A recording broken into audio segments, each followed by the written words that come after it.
ह्या हॉटेलमध्ये राहणं म्हणजे थेट इतिहासाच्या सुवर्ण काळात जाण्यासारखं आहे. Welcome to episode 9 of Desi detour.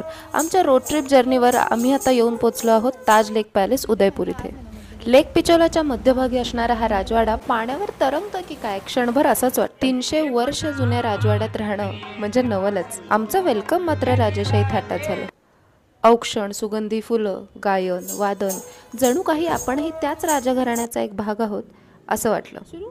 रूममध्ये गेल्यावर मात्र आम्ही थक्क झालो. पांढऱ्या संगमरवरी भिंतीवर उमटलेली चित्रकला, झुंबर, मऊ रेशमी बिछाना आणि खिडकीतून डोकावणारा तो लेक पिचोला. खास आमच्यासाठी म्हणून काही भेटवस्तू सुद्धा यांनी दिल्या होत्या.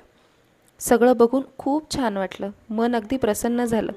आणि आमचं बाळ ते तर खूप एन्जॉय करत होतं. संध्याकाळी बोट राईड करत जगमंदिरसह आजूबाजूचे बरेच घाट बघितले.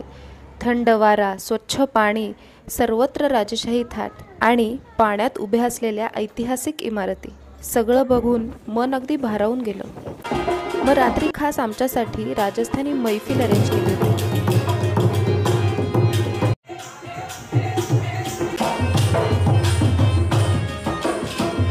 आणि मग दिवसाचा शेवट झाला झरोखामध्ये बसून स्वादिष्ट जेवण करत. खरंच हा अनुभव प्रत्येकाने आयुष्यात एकदा तरी घ्यायलाच हवा.